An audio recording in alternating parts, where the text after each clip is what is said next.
Welcome back to the Buddhist Audio Bookshelf YouTube channel. Today, we delve further into the wisdom of meditation by Thanissaro Bhikkhu, also known as Geoffrey DeGraff.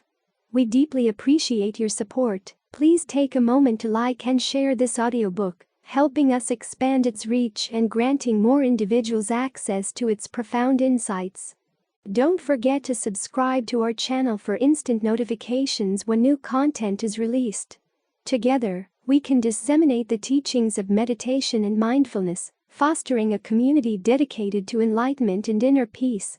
Your participation in our mission to make these transformative teachings universally accessible is truly invaluable. Let's begin today's reading. Mindfulness like a dam. August 10, 2017. Upasika Key has an analogy where she compares mindfulness to a dam across a river. This goes against our usual picture of mindfulness as an open, allowing state of mind that allows everything to flow. But our understanding of mindfulness is closer to what the Buddha talked about. It's a way of exercising restraint over the mind. You keep in mind the fact that you want to stay with a particular topic like the body, or feelings, or the mind, in and of themselves, and within that framework, you remember what to do with whatever comes up. If something unskillful comes up, you try to get rid of it, or at least turn it into something skillful. If there's something skillful there, you try to encourage it. You're not just letting things arise and pass away on their own. You're actually trying to give rise to skillful things and make sure they don't pass away.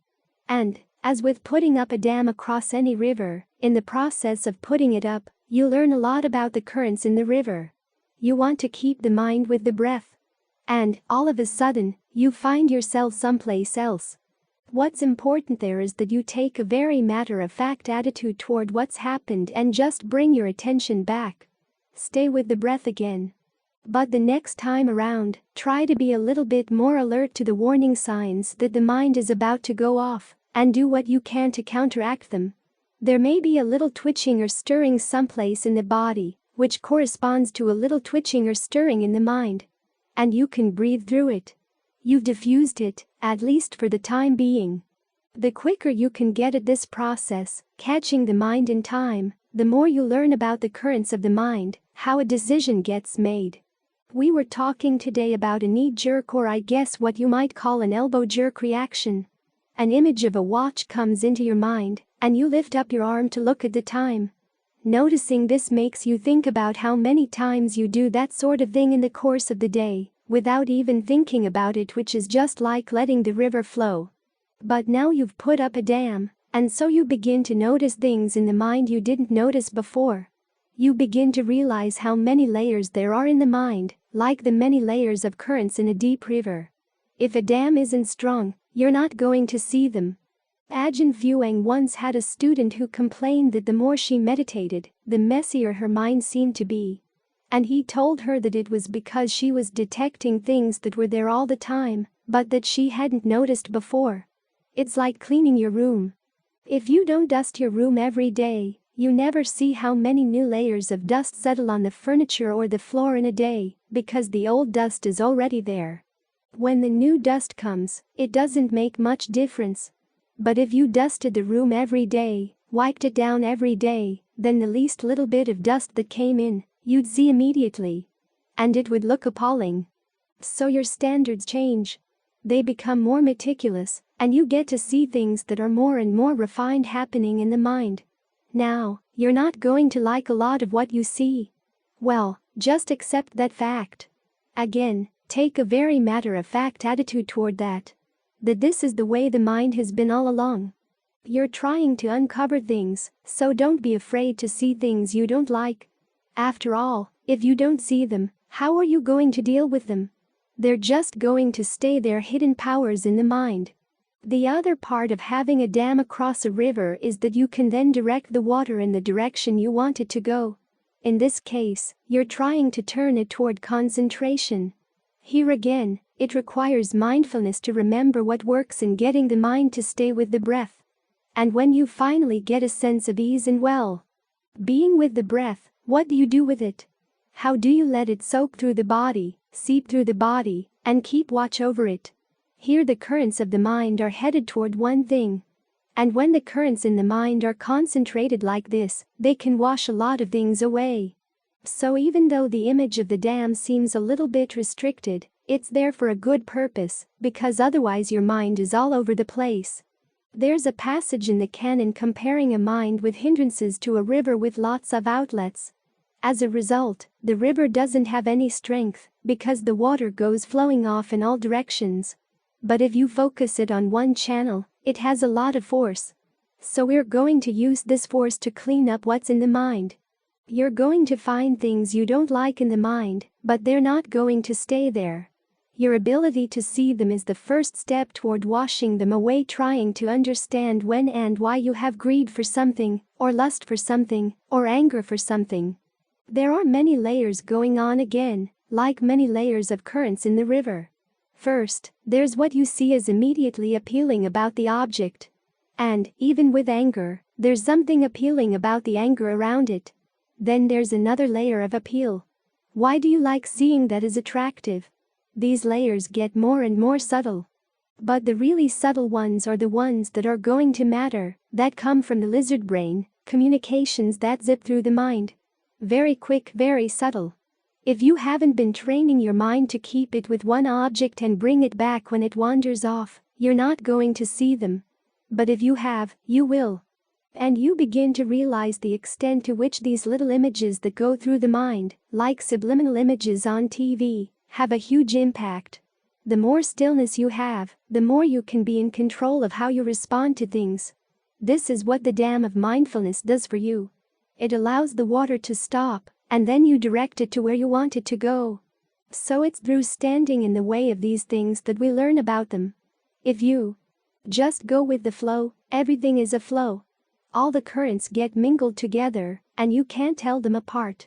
Whereas the Buddha says that if you really want to understand things, you have to learn how to separate them, in the sense of seeing how this thought functions in this way, and that thought functions in that way.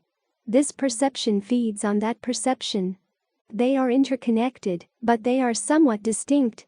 And you want to see them as separate from one another, and separate from you.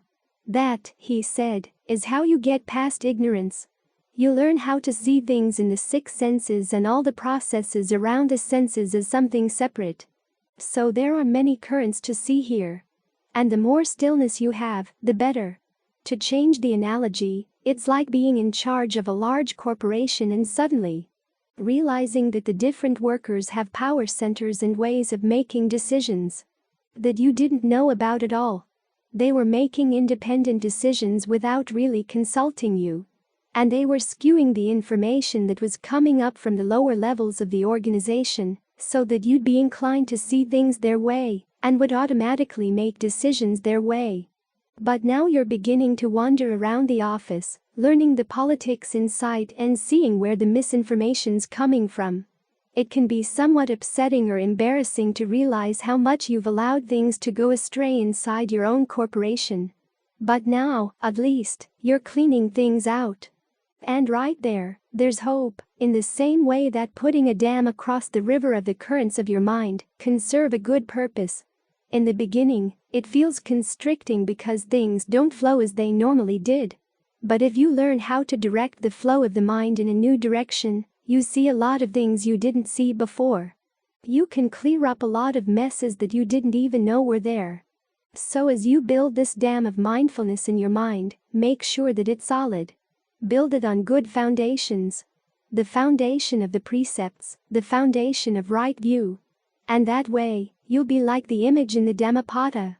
Just as irrigators direct the flow of the water, you learn how to direct the flow of the mind. You build a dam, open a channel in the right direction, and you get the water to do what you want. The use of the present. November 28, 2016. We focus on the body in and of itself, feelings in and of themselves, mind states in and of themselves, but we don't make them the goal in and of themselves. We're trying to take them apart to see what they're made of, because we've been putting them together in all kinds of strange ways, ways that lead to suffering. They're like raw materials. We've been creating weapons out of them. Weapons that harm other people, weapons that harm ourselves. But they don't have to be weapons. We can take the weapons apart and reassemble the parts into something actually beneficial. See what we've got right here. We've got the body breathing. It has different postures. And it has different elements inside. Earth, water, wind, and fire. There are 32 parts, and 32 is just the beginning. There are lots more little parts in there, too. So you want to be with these aspects of the body as they're happening. The same with feelings as they arise, the same with mind states. We make them mean something. In the past, the meanings have been unskillful, but now we're going to learn how to put them together in a more skillful way. So we take them apart to reassemble them for a good purpose. We don't take them as ends in and of themselves. There's that tendency to fetishize the present moment. If you can be in the present moment, everything's going to be okay.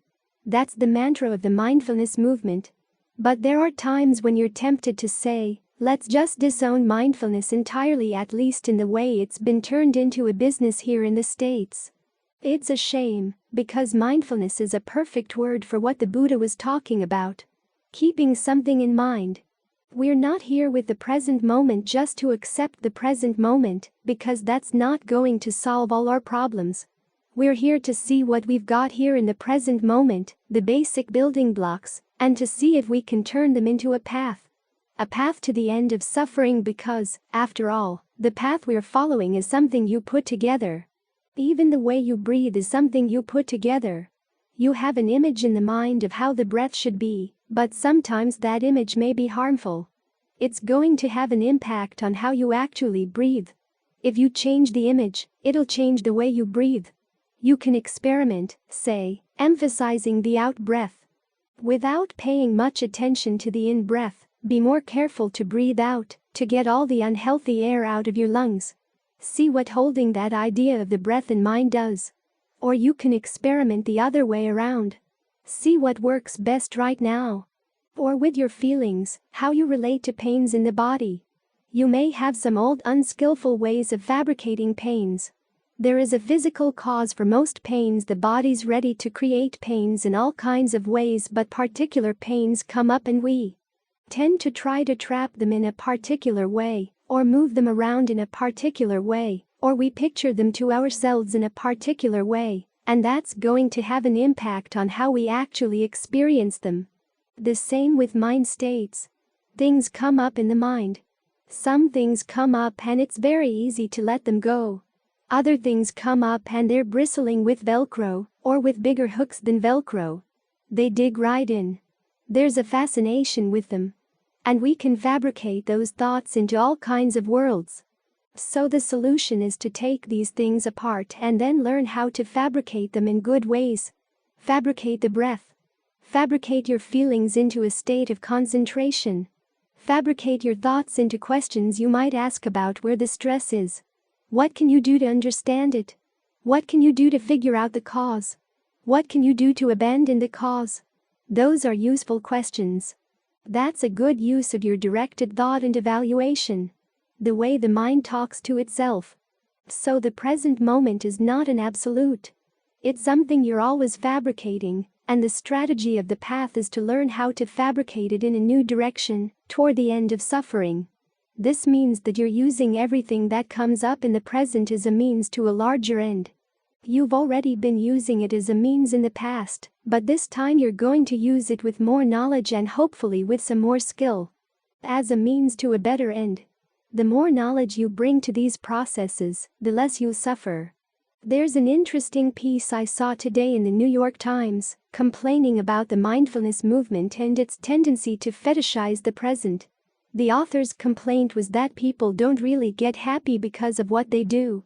People get happy because of circumstances. And the solution to the problem is that we've got to change the society so that people will be happy.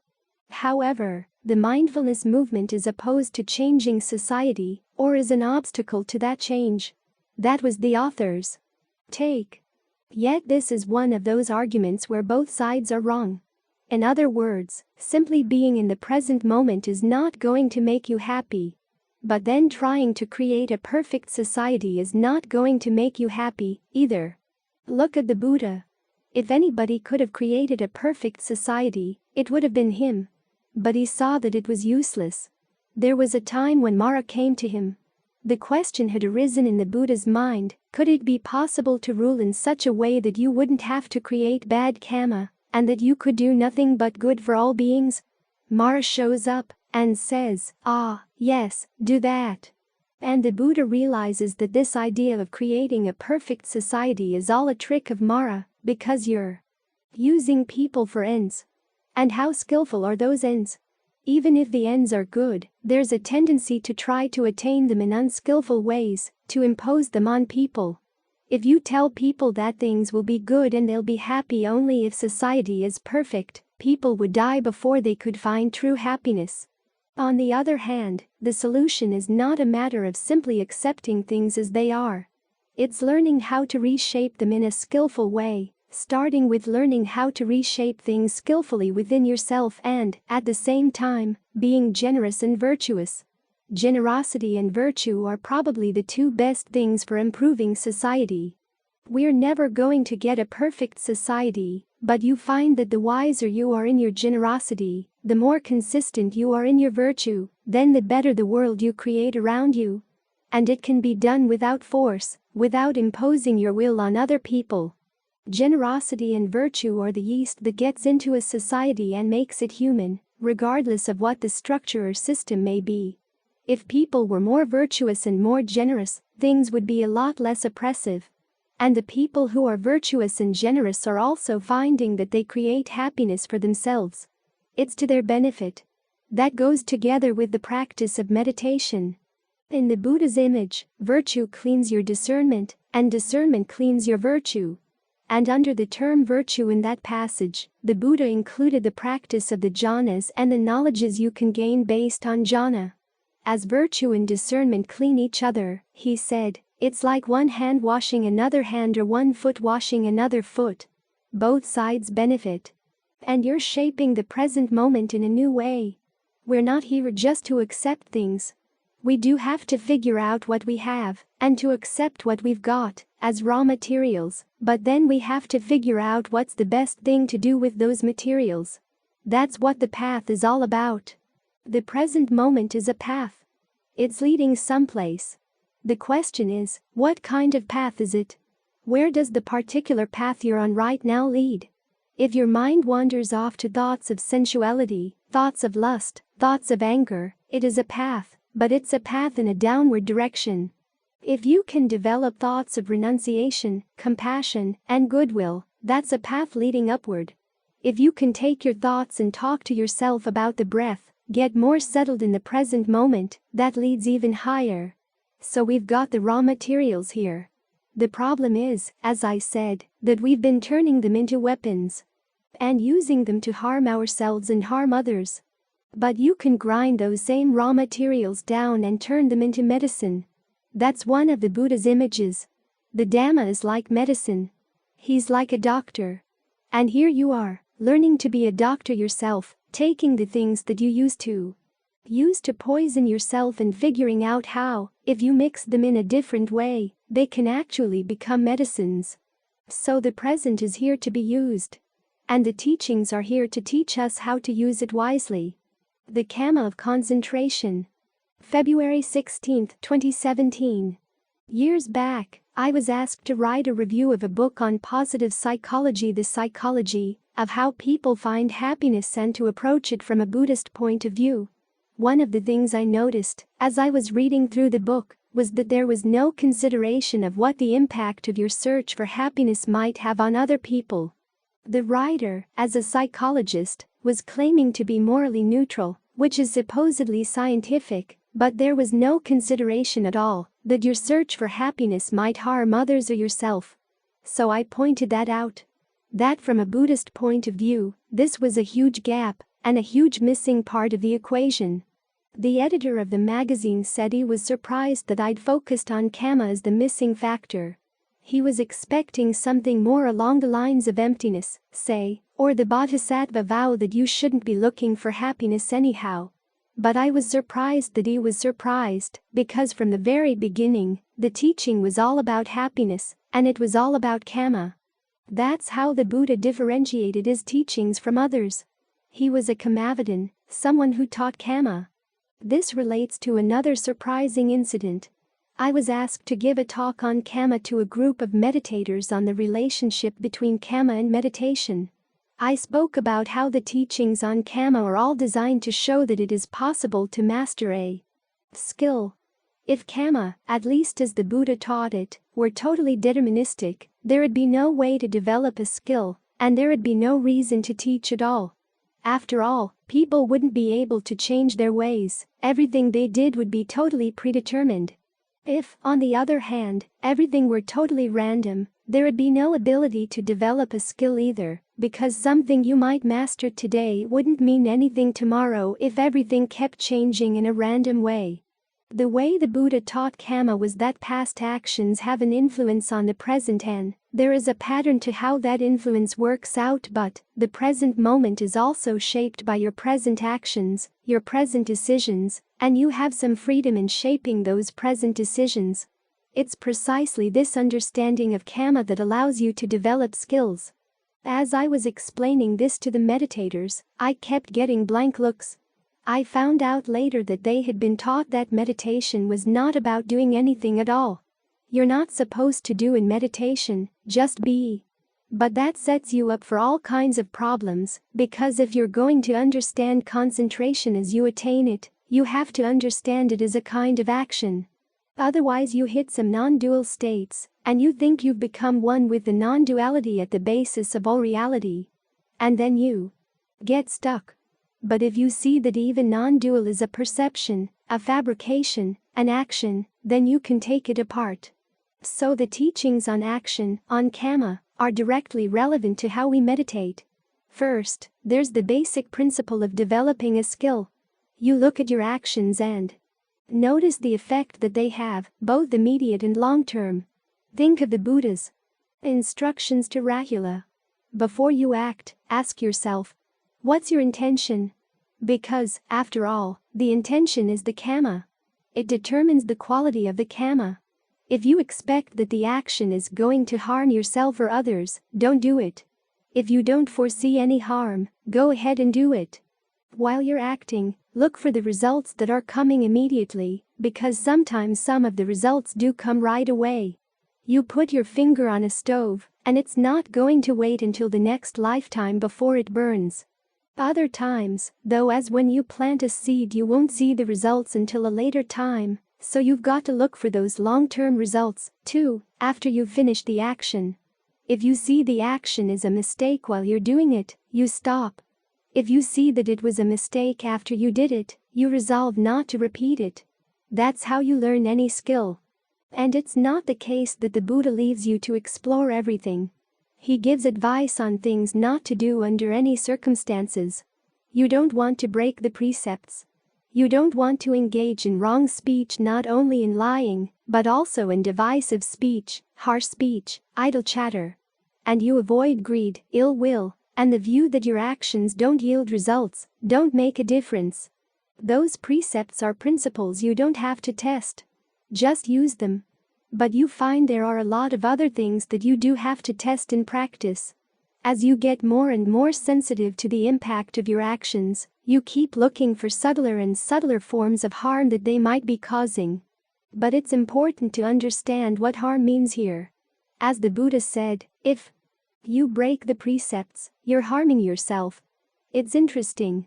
If you kill other people, kill other animals, he said, you're really doing harm to yourself. They get killed once.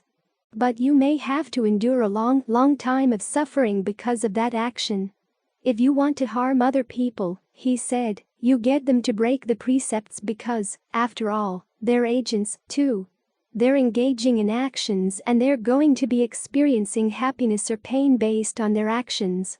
So when you're thinking thoughts of goodwill for yourself, you're basically thinking, may I act in a skillful way so I can create the causes for happiness? And you think the same for other people.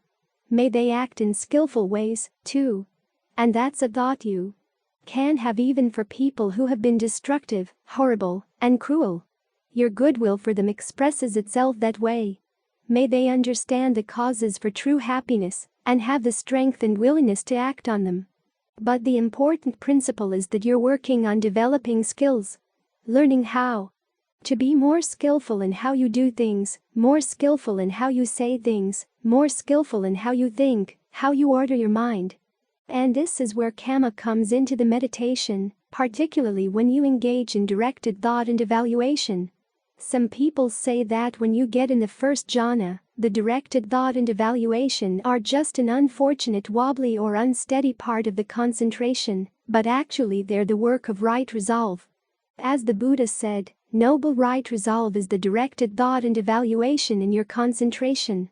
And what are you evaluating? You're evaluating your actions. You sit here and you choose to focus on the breath. That's an intention right there. And the next question is, how do you maintain that intention? How do you keep supporting it with other skillful intentions? This is where you have to deal with the different techniques of how you get the mind to settle down, how you focus on the breath, how you focus on the parts of the body, whichever topic you choose as your theme. Then you make adjustments, both in the mind and in the theme, so that they fit snugly together. Then do your best to maintain that snugness, to keep an interest in it. Learn how to ask questions about what you're staying with. And one of the big questions is, to what extent is there still some disturbance in this state of concentration? If you're perceptive, you notice that the disturbance is in what you're doing. So is there something that you're doing that you can drop and still stay concentrated? In the beginning, you don't want to drop things too fast because you need a fair amount of directed thought and evaluation to get everything together and keep them together in a balanced way. The Buddha's image is of a bathman. Bathmen in those days would prepare your soap dough for you. Instead of having a bar of soap, they would have some powder, and they'd mix it with water and create ball of dough, like bread dough. Then you'd rub that over your body as you were bathing. The bathman's job was to knead the water into the soap dough, so that everything was well mixed. Like bread dough. You want to make sure that all the flour has been moistened, but you don't want any excess water to drip out. You want everything just right. So the bathman has to use discernment in working the water through the dough. In the same way the Buddha says you work the sense of ease and well-being, the sense of rapture, as it develops in your concentration, though the body. Because in the next step, you want to be able to just sit there immersed in the well-being, as if the body were a large lake cooled by a spring of water welling up from within. In this case, you're not outside of the dough, working the water in. You're actually totally immersed in the water. The water here stands for pleasure. And you're not going to be able to feel immersed in the water of pleasure unless you've worked it through the body. This is why Ajahn Lee talks about the various breath energies and breath channels in the body. His instructions give you some ideas about how you might direct that sense of ease through the body, or think of it spreading through the body, to work its way around any pains you may have, to work its way around any sense of blockage. Then, when everything is well moistened with the pleasure, you can drop the directed thought and evaluation, because they're the disturbance there. Just allow yourself to be immersed in the sense of ease. But, you still have to maintain it. You still have to stay with the breath. Otherwise, if you just drift off into the ease, you lose your balance, you lose your focus, and then you sit there without any real clarity or alertness, or you lose the concentration entirely. So there's still a certain amount of tension required to keep the object in mind. Remember, you've got to maintain that intention to stay here with clarity. So it's the same principle that the Buddha taught to Rahula. You do something and then you look at the results, and then if the results are not what you like, you change. This is a kind of karma. It's good to keep that in mind, because sometimes you get into states of non-duality, or a sense of the body disappearing, and you think you've hit something cosmic. But in actuality, you've just hit another perception. The important thing is that you learn how to keep that questioning attitude in mind. Where is there still disturbance? And look for it not so much in things outside, but in the actions of the mind. You see this especially clearly when you're working with pain. The real disturbance there is not the pain. It's the mind's commentary, or the perceptions you're bringing to it. The Buddha has that tetrad in his breath meditation instructions where he talks about training yourself to breathe 1. With a sense of rapture, 2. With a sense of pleasure, 3. Sensitive to mental fabrication i.e., feelings and perceptions, and then 4. Calming mental fabrication. Those first 2 steps give you, basically, Ajahn Lee's recommendations for how you start working with pain. There may be pain in one part of the body, but you focus on getting a sense of ease and well-being in another part. Then you allow the ease and well-being to spread through the pain, to loosen things up. Then, in the next 2 steps, you're basically taking Ajahn Mahabua's approach, which is when you notice, here's the pain, but what are the perceptions that make that pain a mental issue? Learn how to question them. That's how you calm them. In other words, you replace a disturbing perception, one that says the pain has seized the body, the pain hates me, the pain is after me, whatever crazy ideas you may have about the pain, with a perception that's less disturbing. And a lot of your crazy perceptions are hidden behind some more sane-sounding ideas. Even the idea that the pain has invaded your leg. Actually, your leg is still a leg, and your sensation of the leg is just earth, water, wind, and fire. Solidity, coolness, energy, and warmth. The pain is something different. The leg stays as a leg, but the pain keeps changing, coming and going. And when it comes, it's not coming at you. As soon as you detect a moment of pain, you can perceive it as going away, going away. Each moment of pain, as it appears, is already going away from you.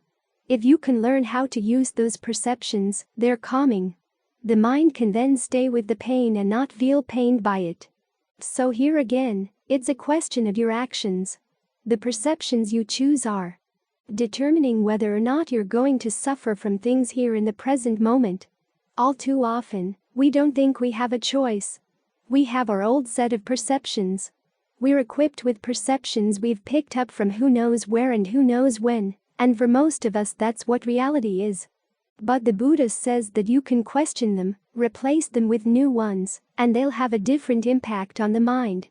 So in all these ways, you have to keep remembering that as you meditate you're engaged in kamma, you're engaged in actions, and there are things you can do more skillfully that give results in the immediate present and on into the future. We all want happiness, but our problem is that we act under the influence of ignorance. We don't see how our perceptions and thoughts are shaping reality. All we see is the product, and we don't like it. Sometimes we like it, sometimes we don't, but it seems to be like a crapshoot. You never know what's going to come up, and that's because you're not paying careful attention to what you're doing in your physical, verbal, and mental actions. But the meditation gives you a sensitivity to your mental actions while you meditate, and to all 3 kinds of action as you go through the day. And the teaching on kamma reminds you that you can change what you're doing right now. You do have that freedom of choice. The act of meditation, by making the mind more sensitive, more mindful, more inquisitive, puts you in a position where you can take more and more advantage of that freedom, for the sake of the happiness you want. Cut. December 2, 2016. The chants we have in the evenings focus on very ordinary things, parts of the body, food, clothing, shelter, medicine, the fact that we're going to get sick, grow old, die. All very basic stuff. Nothing about emptiness, nothing about interconnectedness, no big abstractions, just concrete details. There's a purpose in that. It's to remind us that if we want to understand our minds, we have to strip things down to the basic details, keep things as simple as possible. Even the meditation is simplicity itself. Stay with your breath. Come next week to hear a Dhamma talk, and it will be about staying with the breath. Be right with what's present in front of you, and don't let things get complicated. That's something we're very good at. We let things get very complicated in our minds. That's one of the meanings of papanka. We can add all kinds of details, all kinds of ins and outs to our thinking. But that takes us further and further away from the real issues. What are we doing right now that's causing us suffering? You have to learn how to look right at your own actions, and that requires you to strip things down, make things as simple as possible. This is one of the reasons why the Ajahns go into the forest, to go off to be on their own. They strip away as many issues as they can, to be confronted just by the basic facts of life, the basic facts of survival. If you're going to live in the forest, you need to have food, clothing, and shelter, very basic, minimal stuff. It's possible that you're going to get sick, so you're going to need medicine, too. And what do you do when those things are hard to come by? You're thrown back on your own mind. Of course, if going into the forest were required for awakening, we shouldn't be here, we should be off someplace else. But it turns out that a lot of the Ajahns, many of the ones you often don't hear about, actually gained their experience of awakening in monasteries. So it's not necessary that you strip everything down outside, but you do have to learn to strip things down in your own mind. This is the trick of living in a monastery, living in a community like this. Not getting all tied up in knots. Learning how to keep things basic, keep things simple, in your own mind at least. There may be other issues going on outside, there always seems to be a work project of some kind, and there's the constant work in the kitchen. But compared to the world out there, this is all pretty simple. Of course, we can make it as elaborate as we want in our minds, but that's against the purpose. The purpose is to keep things simple, keep things basic. And the more you can strip away the issues of the day, the better. When you sit and close your eyes, you want to have all those things just go away. Remind yourself, it's just you sitting here with the breath. Awareness with breath. Get even the narrative of you out of the way as much as possible. That means that you don't want the narrative to build up in the course of the day. You want to be able to learn how to disentangle things as they entangle themselves, so that there's not a lot of disentangling to do when you sit down. If a comment comes your way in the course of the day, remember the Buddha's instructions. A sound has made contact at the ear. You can know whether it's pleasant or unpleasant, and if you just leave it at that, then there are very few issues. And the fewer the issues that you create around the things outside, then the fewer issues there are to clutter up your mind as you sit down. So it is possible to gain awakening in a monastery. We don't have to go out and live alone. But it requires the talent of stripping things down, taking things apart in the mind, so that things can be as simple as possible. This is one of the reasons why we train the mind in concentration in order to gain insight. You're focused on very simple things here in the present moment. Breath, awareness. And you'll find out that there are layers to the breath, and there are layers to the awareness. As the Buddha said, you notice when there's an element of fabrication, as he calls it, which is the element you add through your intentions to create a specific experience out of, say, the simple fact that you're sitting here watching the breath. There's some bodily fabrication, which is the breath itself. There's a little bit of internal discussion, which is verbal fabrication, and there are some mental fabrications, which are the feelings and the perceptions, the labels you put on things. Those are all here. But they're all here around something really simple. It's when you keep things simple that you see things in action that you wouldn't have seen otherwise. You can start taking the layers apart. As soon as you see that you're adding an intentional element to what you're doing right here, right now, you can ask yourself, am I adding it in a way that's calming? Or am I adding it in a way that's stirring things up? How can I do it in a way that's calming? You begin to see that some of the activities of the mind around the breath are unnecessary to keep it still, so you drop those. Some layers of the breath seem coarse and crude, so you drop those. Allow the breath to calm down. And as things grow calm, you can see the basic elements even more clearly. There's an intention here, and you have the act of attention. And there are perceptions, all these things that we use to create huge stories. Now they're centered on one thing. And when they're centered on one thing, you can see them as they happen. During my first year as a monk, staying at Wat Sakram at the beginning of the Rains retreat, a lot of the young monks were coming in for just a 3-month ordination. Here they were at a forest monastery, and yet their parents had bought them cheap robes down at the store, the color of Fanta orange. And so the first thing the young monks did, as soon as they got ordained, was to go down to the dyeing shed and dye their robes a more forest monk-like color. And for a couple of weeks that was all anybody could talk about. Which mixture of red or orange worked best? How about a little bit of green? How much dark brown you wanted to add? What was the way to get the most impressive color for your robes? Some of the monks were not satisfied with what they got the first time around, so they would go back and dye the robes again. And you could see how people could take something very simple like that and make it a big issue. The more I was focused on my breath, the more I could see how much people were adding to the problem. Fortunately, when I was ordained I did not have Fanta orange robes. I had already well-dyed robes, so I didn't have to get involved in the process. But watching them, it made me think of an experiment I had read about years before. They had taken a male pigeon and put it in a box with a female pigeon, and clocked it to see how long it would take to begin its mating dance. Then they took the female pigeon out and put a male pigeon in her place, and clocked the first male pigeon to see how long it would take the dance to begin. And sure enough, it began its dance with the male pigeon. It took a little bit longer, but it would do it. Then they took the male pigeon out, and they put a decoy in. This time it took a little bit longer, but then again, the first pigeon started doing his mating dance. And then they got objects that were less and less and less like pigeons, till they had a red ball. And again, it would take a little bit longer each time, but he would end up doing his mating dance. Then finally they took everything out of the box and the pigeon was just there in the box, alone to see what it would do. And eventually it started focusing in on one of the corners of the box and started doing its mating dance to the corner. What that showed, of course, is that many of our activities have very little to do with what's actually there outside, and a lot to do with what we're fabricating from within. So the simpler you can make the outside, the more you can see what's going on inside, to see how much is actually being added from inside. And if you can start stripping it away, seeing that it's ridiculous, trying to mate with the corner of a box, you can gain some insight into your habits. This is where we differ from pigeons.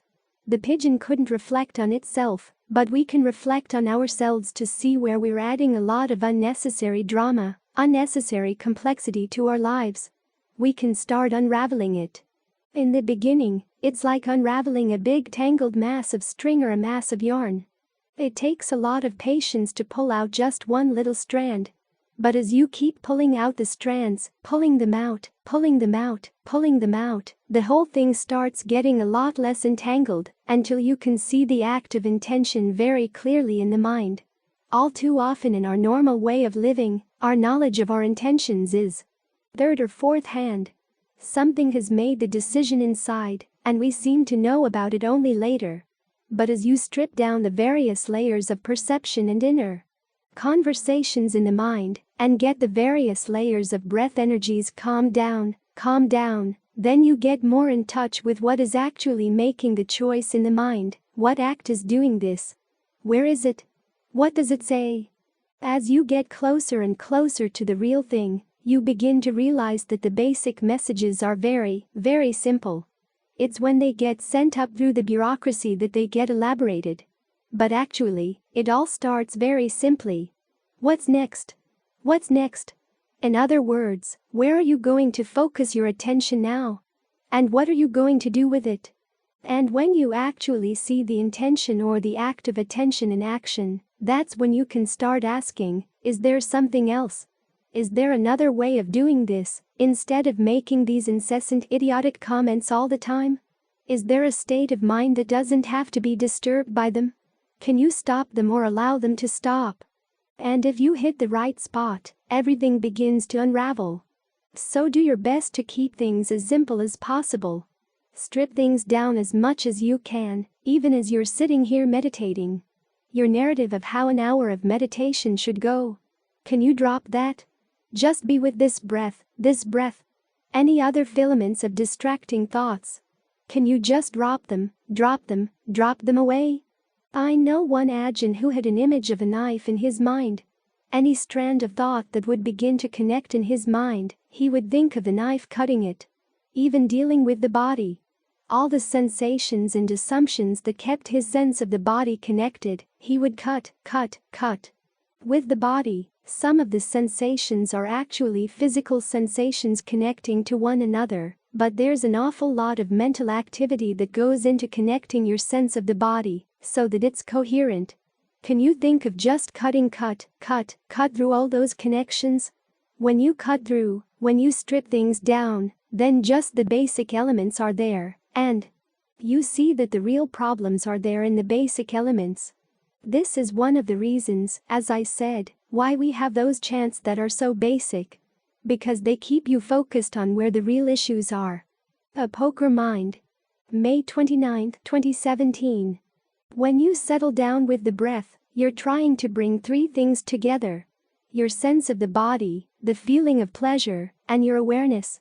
Those are the first three frames of reference that the Buddha talks about in establishing mindfulness. The fourth frame of reference, dhammas, is basically lists of qualities and other things to watch out for, to adjust, to help bring those first three things together more snugly. They include a list of hindrances. Those are qualities you want to abandon. The factors for awakening are qualities you want to develop. The fetters with regard to the six senses are to be abandoned as well. The five clinging aggregates are activities to be comprehended. And then there are the Four Noble Truths, which apply their duties to what you're doing right now. For instance, your main duty right now is to develop concentration because that's part of the path. So in the beginning, we take the first three frames of reference: body, feeling, mind.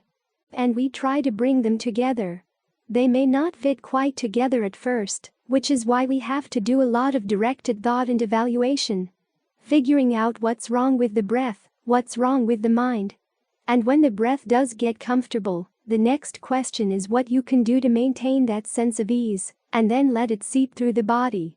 You want to end up with a sense of pleasure suffusing the body and awareness suffusing the body, so that they all become one. That's when you can really settle in.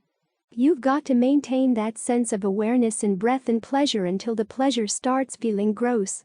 Not gross in the sense of being disgusting, but just not subtle enough. You want something more subtle. Before the pleasure feels gross, you've got the rapture that starts feeling a bit too much. You let that die away. Then you let the pleasure die away, so that you've just got breath, equanimity, and awareness. And then the in and out breathing will gradually stop. There will still be breath energy in the body. In fact, it's the connectedness of the breath energy in the body that allows your in and out breathing to stop. You don't force it to stop. It's just that when everything is so well connected in the body, there's no felt need to breathe. Sometimes this will be startling when you suddenly realize you haven't been breathing for a while. But as you get more and more used to it, you realize that you don't need to. When the body needs to breathe, it'll breathe. You're not suppressing anything. You're just being very still and very balanced.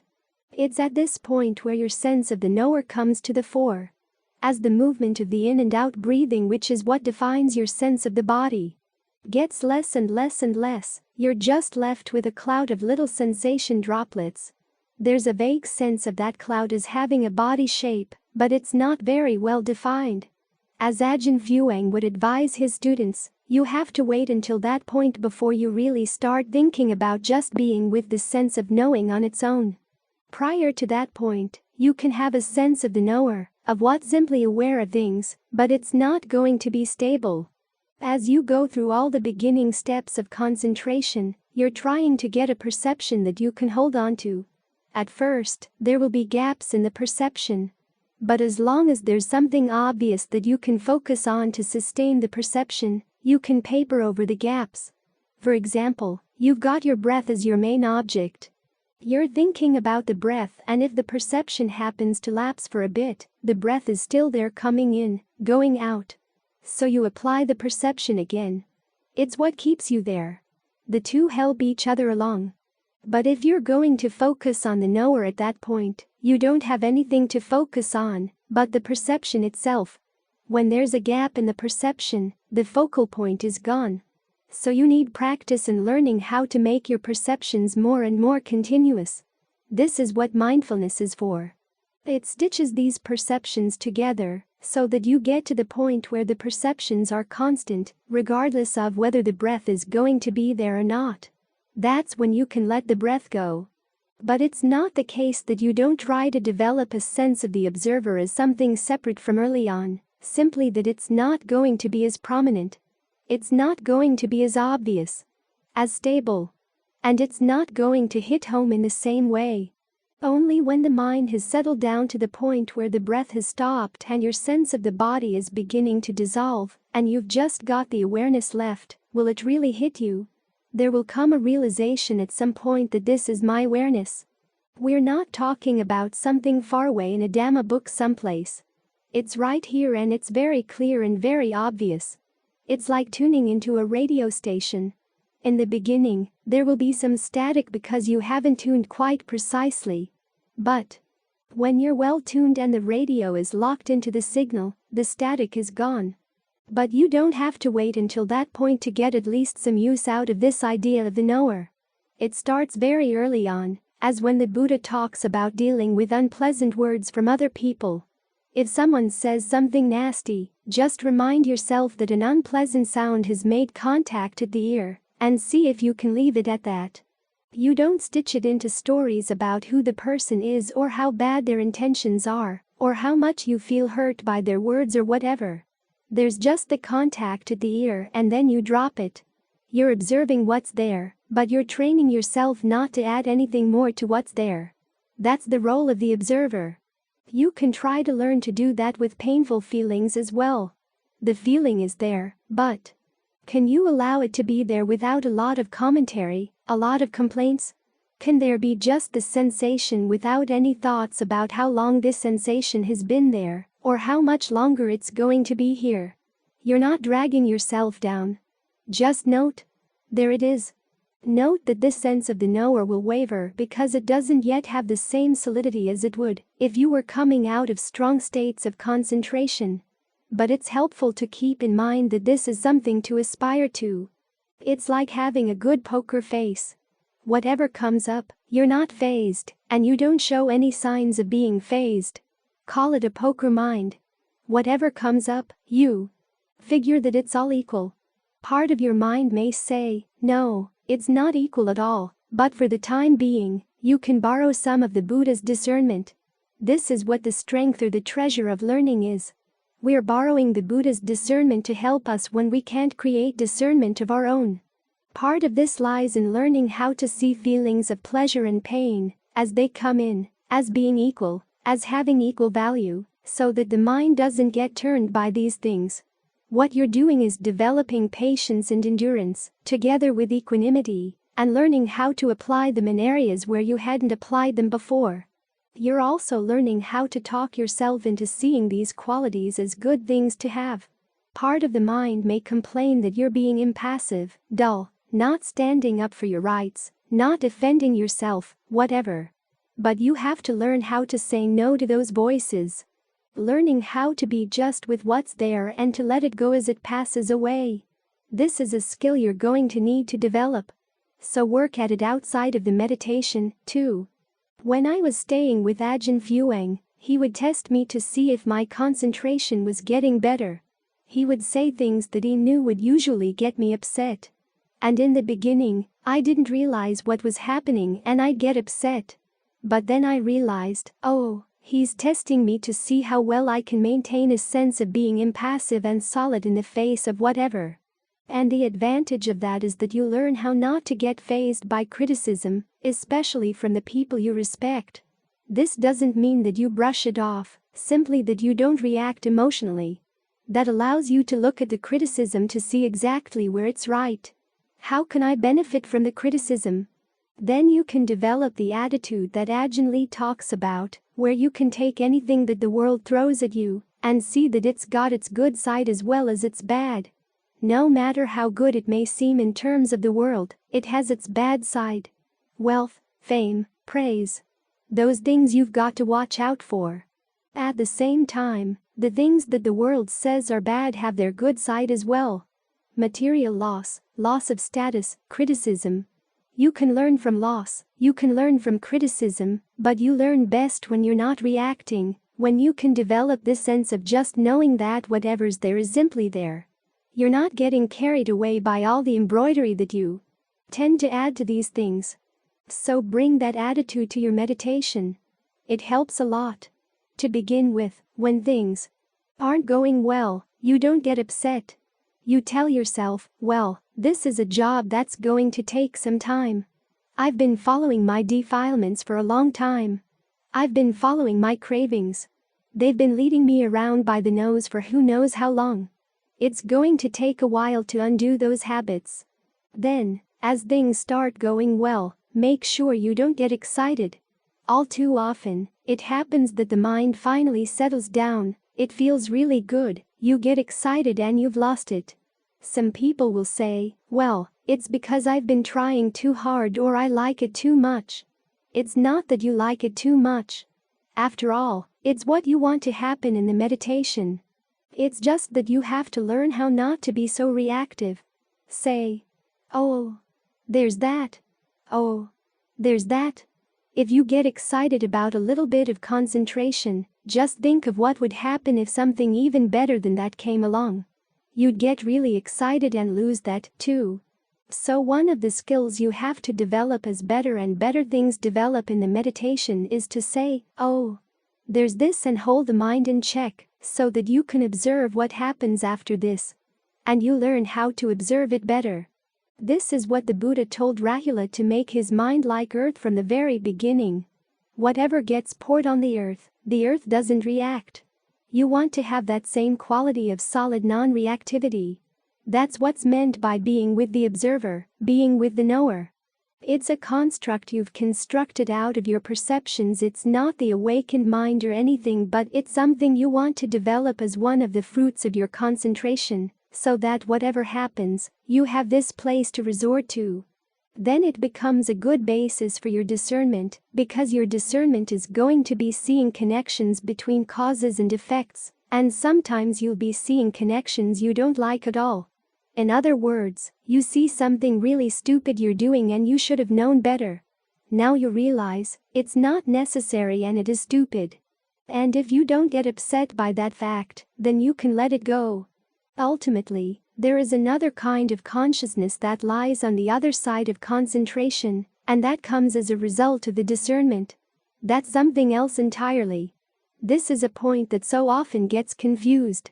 People think you get this sense of just the knower or just being the knowing, and that somehow you've reached the unconditioned. It's still very, very conditioned, because you've got a name for it, and you can stay with it only as long as you stick with the name. The perception you apply to it. There was a Western monk who asked Ajahn Chah about this one time. Everybody there at the monastery was assuming that the knower and the awakened awareness were the same thing. So this monk, who liked to ask questions, asked Ajahn Chah point blank, and Ajahn Chah said, no, of course not. They're two very different things. So it's important to keep that distinction in mind, and to develop this sense of the knower as one of your skills as a meditator, so that you can maintain a poker mind. You can be impassive and watch things clearly for what they are, and then watch clearly as things move from one step to the next step in the mind. This requires that you not get excited by the first step and miss all the ones that come after. So try to make this knower like earth, in the sense that it's non-reactive. You can make it like space, in the sense that anything can go through it without disturbing it, and without leaving a trace. Yet at the same time, you're not dull and unperceptive like a clod of earth, and you're not spacey. You're very perceptive but unmoved by things. Only then can you really see things for what they are and how they act, to the point where you can work your way past them. Focused on results. March 1st, 2016.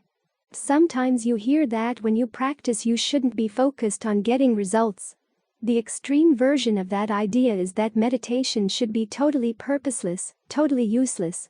Of course, when you hear people saying that they meditate without any purpose, without any sense that it's going to be good for anything, they're hoping for a result.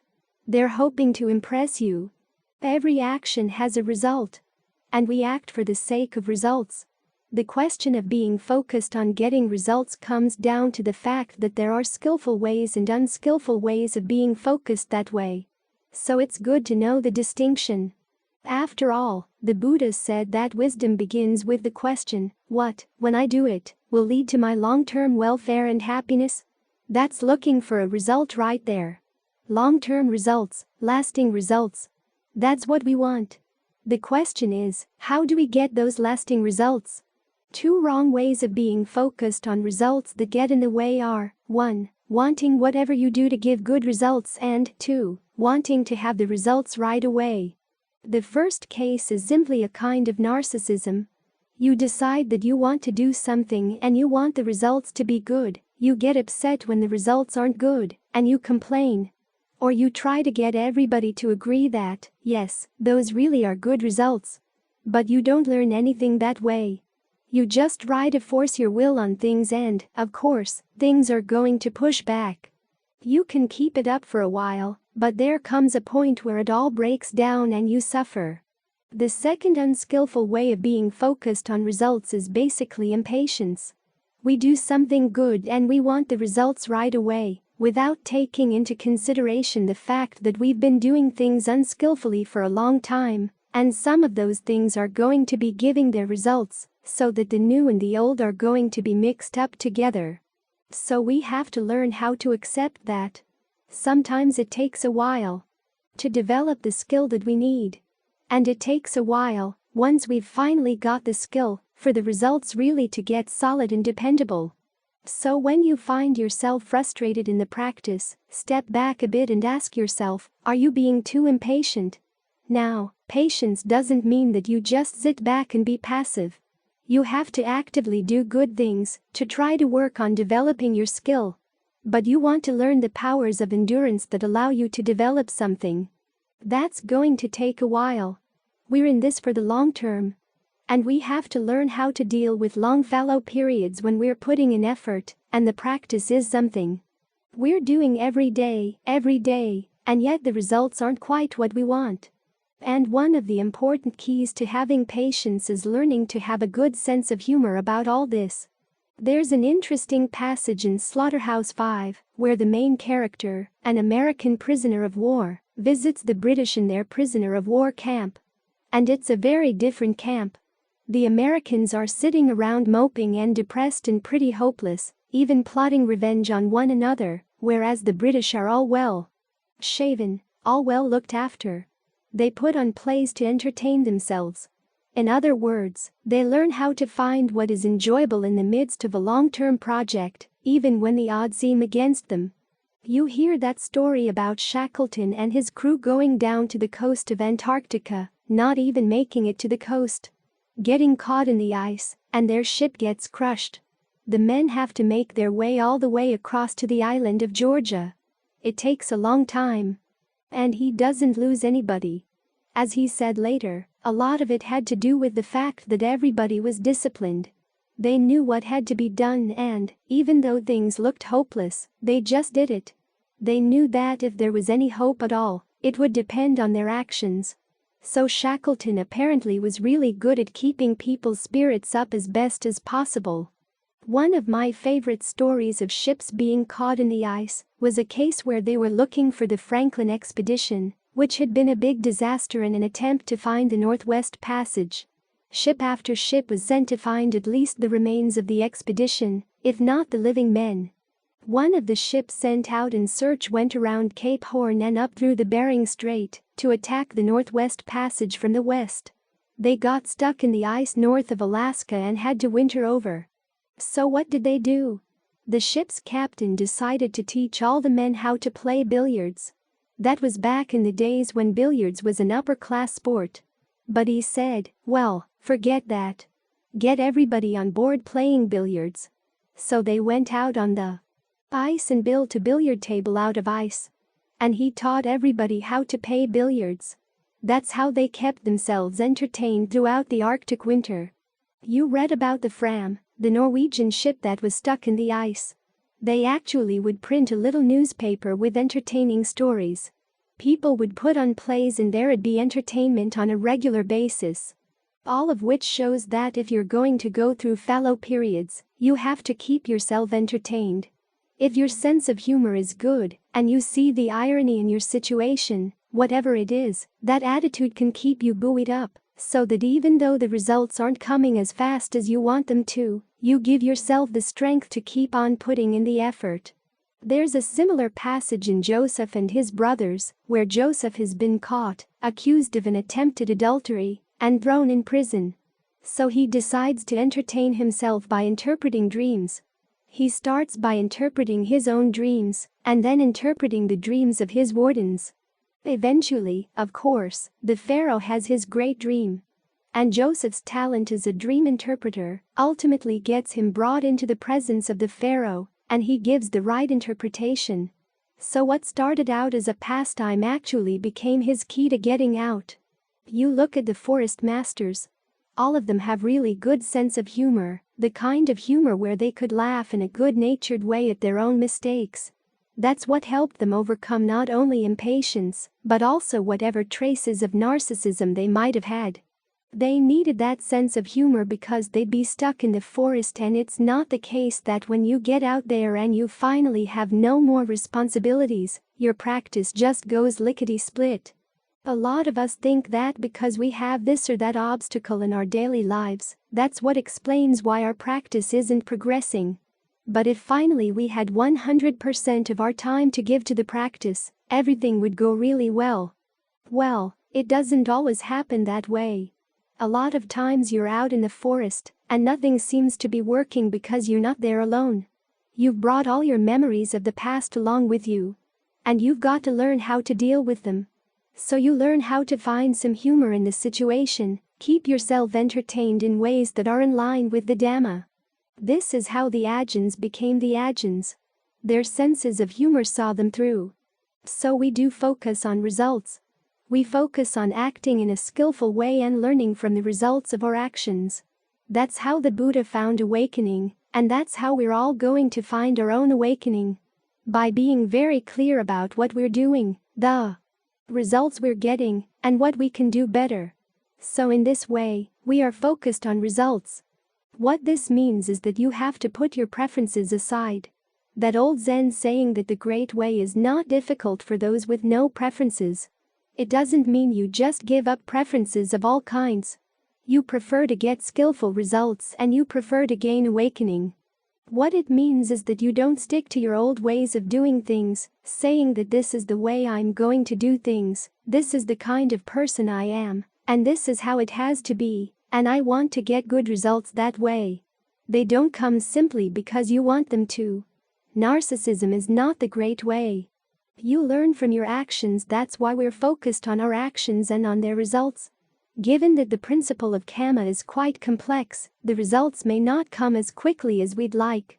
That's where patience and maturity come in. If you're patient about learning from your actions and learning from your results, and mature in having a good sense of humor about your mistakes, that's when your focus is on target. So being focused on results is a really necessary part of the practice. It's simply a matter of learning how to do it right.